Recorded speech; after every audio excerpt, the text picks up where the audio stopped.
Sabía que habían sido unas buenas estudiantes, pero no había visto estos estupendos expedientes, que parece que el de Jimena termina con sobresaliente. Son os expedientes das irmás xemelgas Elisa e Jimena Fernández de la Vega, as primeiras mulleres licenciadas en Galicia. Óscar, parente delas, revisa a cualificación de sobresaínte obtida polas precursoras no bacharelato. Etapa formativa que cursaron neste instituto lucense o Lucus Augusti do ano 1909 ou 1913. Observando todos estos papeles, llevo aquí toda la tarde, pues puedo deducir que, a pesar de haber nacido en Asturias, sin embargo, su urdimbre emocional y afectiva, constitutiva, en una parte importante, está asociada con Galicia, con lo gallego e con Lugo en especial. Estes documentos son o comezo dunha brillante traxectoria académica e profesional coa que estas pioneiras marcarán un antes e un despois no acceso da muller á universidade e na ciencia dos nosos tempos.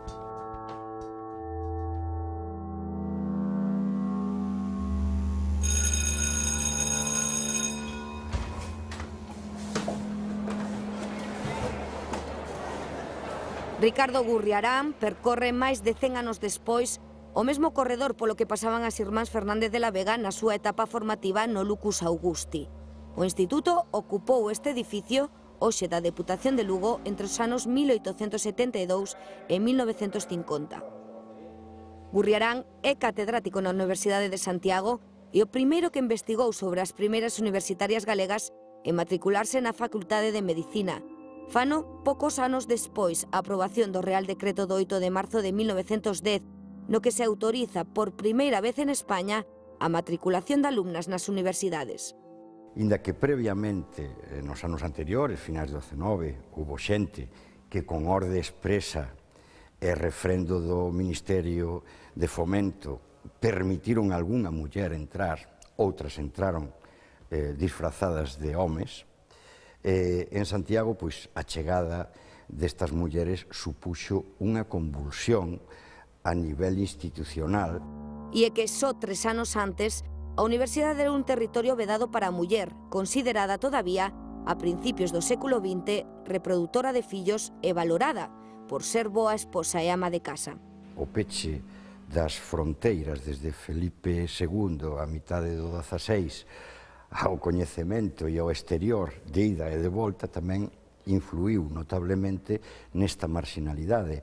A súa marxinación tamén dos estudos superiores tivo que ver moito a Igrexa e o papel atribuído, ese rol de procreación e de orde doméstica, pois viña herdado de atrás. O camiño para Elisa e Jimena non foi fácil, e menos na rama científica, un mundo misóxino para a muller. Wenceslao Sánchez Fernández de la Vega, un dos fillos de Elisa, á esquerda nesta fotografía familiar, relata nesta entrevista realizada en Bos Aires no 2012 os contratempos que viviron a súa nai e tía. Elisa y Jimena Fernández de la Vega eran dos hermanas que fueron a estudiar medicina a Santiago de Compostela allá por el año 1916 aproximadamente, ¿no? Cosa que realmente era como poner una pica en Flandes, porque una mujer a esa edad fuera a la universidad y además a medicina, era realmente algo increíble. Tanto es así que hubo muchas resistencias, de burlas y demás, que después, por supuesto, fueron superadas y después fueron reconocidas, ¿no es cierto?, en el ambiente.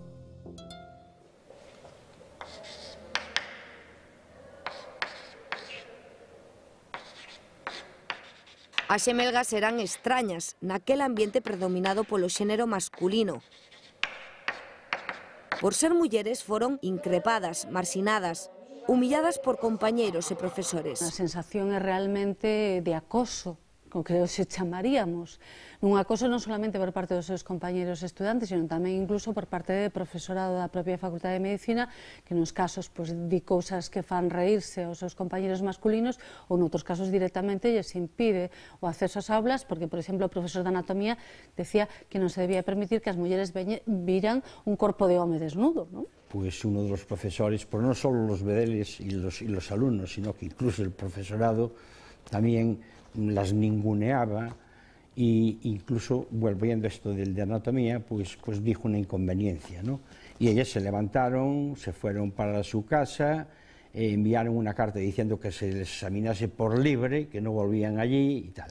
Pues vamos, el profesor tuvo que pedirles disculpas. Me gusta pensar en poñerme na pel desas mulleres cal tivo que ser esa enorme valentía, ¿no? Para seguir día tras día cruzando esas aulas, eses pasillos, sendo capaces de pasar por todo eso para lograr algo que las ambicionaban e que desde logo a mí me parece dun enorme mérito e algo que na actualidade todos deberíamos de aprender.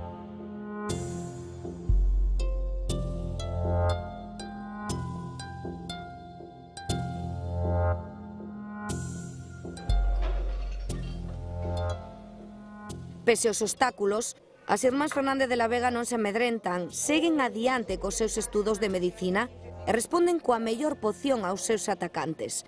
Convértense con tan só 23 anos nas primeiras médicos galegas e fanos sendo as mellores da súa promoción, demostrando a compañeiros e profesores que a muller tiña máis que cabida no mundo académico e científico.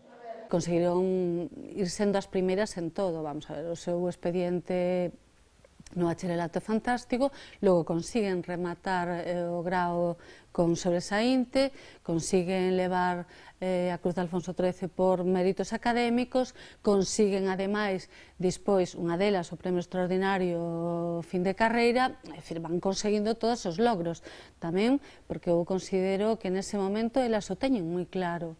É dicir, diante de todo eso, en vez de retraerse, o que fan é demostrar que a súa valía, o feito de que están ali non como algo que lles permite a alguén, sino como un dereito que teñen e que elas demostran cada día poñendo moi claro que son capaces de ter uns saberes que moitos dos seus compañeiros masculinos non teñen.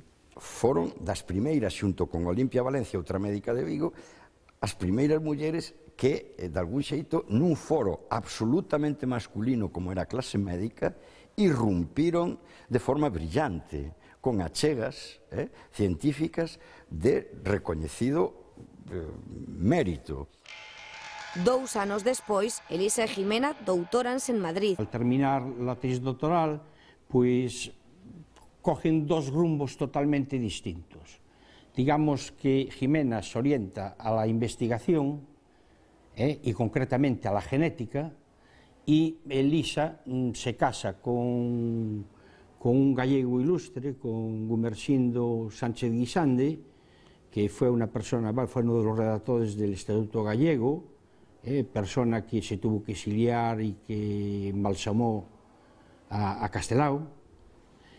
Y entonces ella, en vez de dedicarse, digamos, a la... No es que deje la medicina aparte, ni mucho menos, porque ella pues consigue hacer publicaciones importantes con relación al sistema respiratorio y aportaciones, vamos, muy importantes.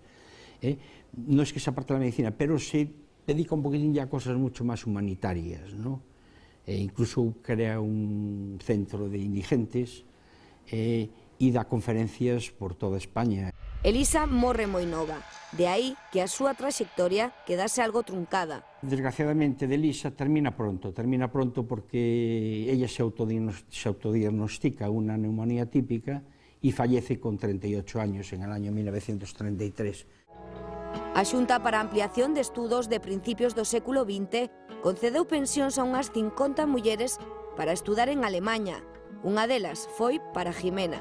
As mulleres galegas estiveron ca Xunta de Ampliación de Estudios con bolsas en Europa, estudando, ampliando estudos, había bolsas máis, digamos, reducidas no tempo ás vacacións estivais, pero era un intercambio, era unha fluidez, era un ver, era a necesidade de saber que aparte do que se vía aquí había outras cousas, había outra metodoloxía, outra didáctica, outro interés, outra función do ensino na sociedade. Toda esta serie de elementos foron trasplantados e foron, de algún xeito, levados á práctica aquí. Eso foi unha convulsión. Desgraciadamente, ao pouco tempo chegou a Guerra Civil e anulou todo, e volvimos aos tempos de atrás.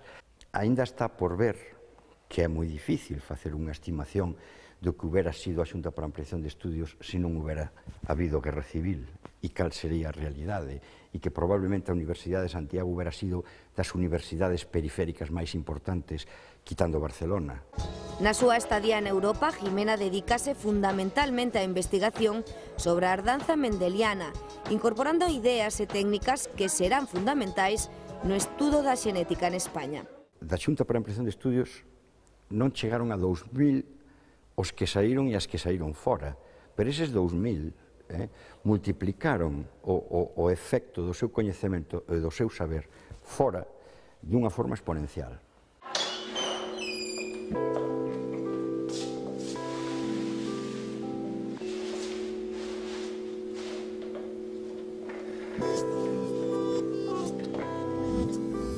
A catedrática de Xenética da Facultade de Veterinaria da Universidade de Santiago, Laura Sánchez Piñón, define a figura da médica como unha das grandes iniciadoras no campo da xenética humana a nivel europeo e español.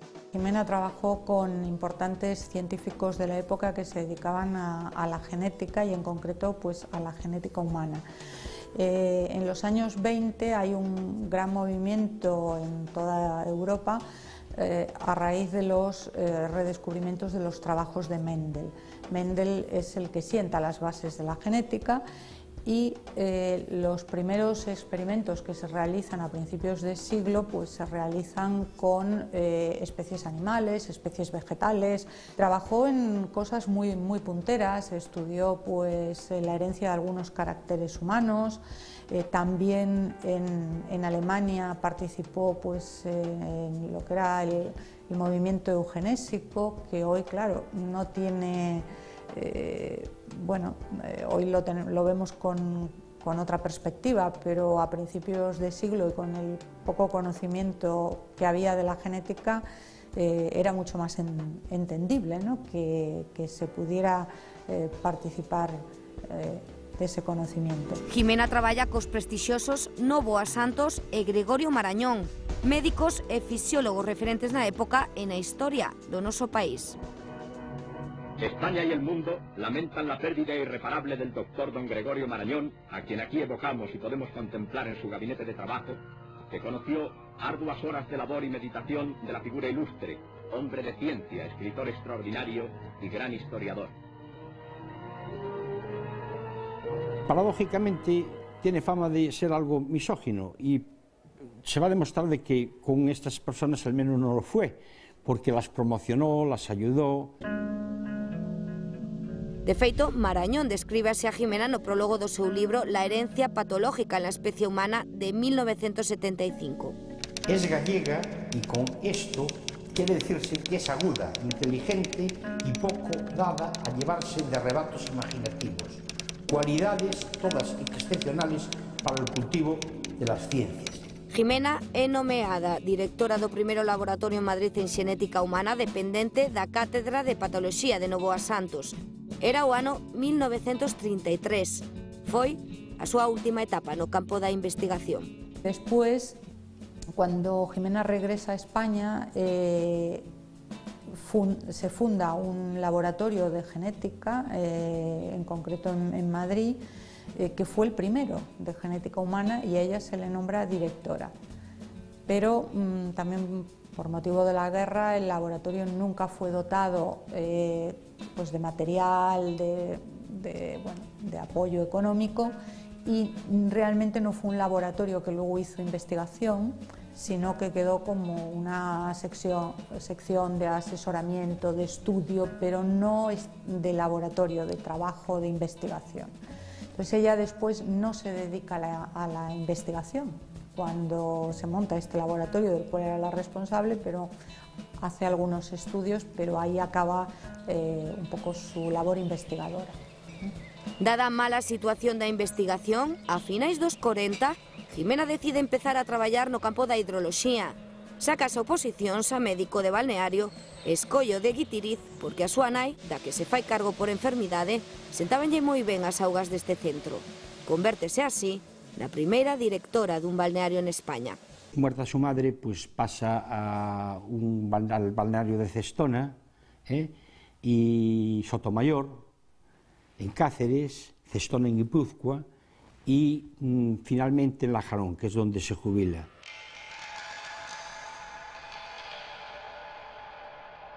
Ximena morre en Santiago no 1984, aos 90 anos de idade. Vivió los últimos años de su vida en Santiago, o sea que retornó a Santiago, murió en Santiago y está enterrado en el cementerio de Boisaca. O sea que la relación con Galicia fue total y seguida a lo largo de su vida. Nuestra posición es clara, firme y contundente. Pero a saga Fernández de la Vega continuou no tempo. A súa sobrinha María Teresa Fernández de la Vega fixo historia no noso país ao ser a primeira muller que ocupou o cargo de vicepresidenta primeira no goberno de José Luis Rodríguez Zapatero. Con la suya, la inversión e innovación en infraestructuras... Quen lle xía dicir as súas tías xemelgas que o 24 de abril de 2004 a súa sobrinha convertiríase en presidenta do goberno en funcións por unhas horas durante a visita de Zapatero a Marruecos. O feito é histórico. Era a primeira vez que unha muller en España dirixía o Estado.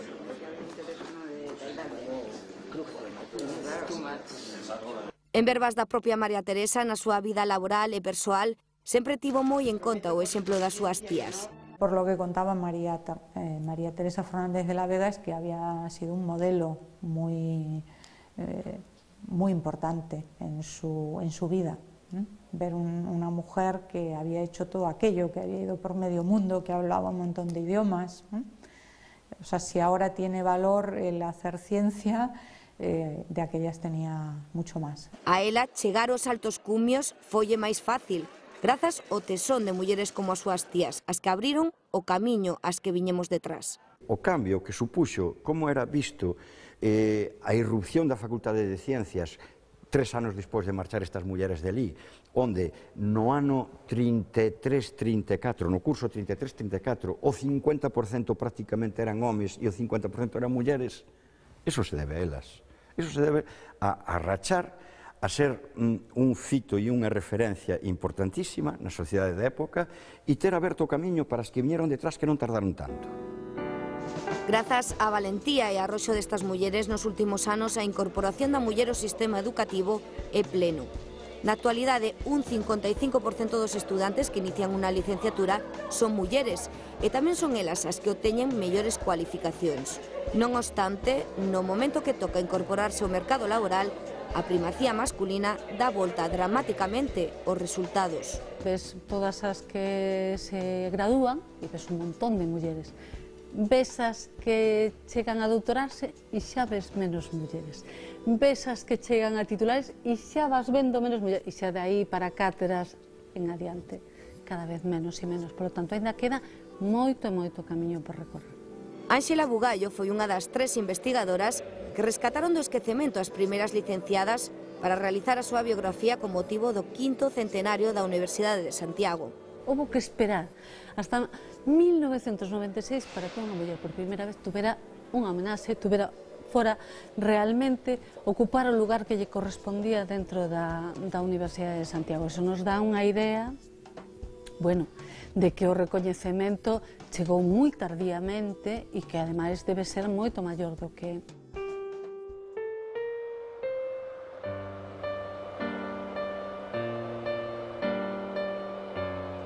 Máis de 100 anos despois de que se matriculasen na Universidade de Santiago, o Vicerreitorado de Estudantes da USC e unha rúa en Vegadeo, lugar onde nacen, levan o nome das primeiras médicos galegas.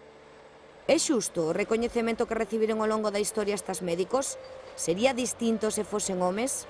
Las dos hermanas Fernández de la Vega tendrían que ser más valorados y más conocido su trabajo. El hecho de lograr ser médicos en los años muy a principios del siglo pasado tiene un valor muy grande. Ainda hai que dar pasos cualitativos e cuantitativos moi importantes para poñer a estas mulleres no sitio en que merecen e para ver as consecuencias dese arroxo que tiveron de dar eses pasos adiante. Creo que deberían de pasar a historia, a nosa historia e a historia da ciencia, desde logo. Esperemos que el escrutinio cibernético, ¿no? Ciberespacial, pues ponga en su sitio a cada uno y el legado de estas personas, con humildad, pues pueda llenar de contenido el futuro, ¿no? Vos falan agora moitas veces das células nais, sabedes o que é eso? Sí? Moi ben, a ver, contanos. No seu 120 aniversario, o Instituto Lucus Augusti está a levar a cabo charlas e actividades ao alumnado no recoñecemento académico social das irmás Fernández de la Vega Lombán, un referente, destacan, no que se poden apoiar as novas xeracións. Os pasillos neste centro son moi longos. O que conseguiron, é dicir, porque se ao fin e ao cabo volvesen para a súa casa, pero non foi así, elas triunfaron. Para eles ten que servir como referente, é dicir, se elas o puideron facer, eu tamén podo facelo. Non hai que ser ese estereotipo que temos do científico, hai que ser calquera persoa a quen lle interesa a ciencia e que decida volcarse nela, como fixeron elas.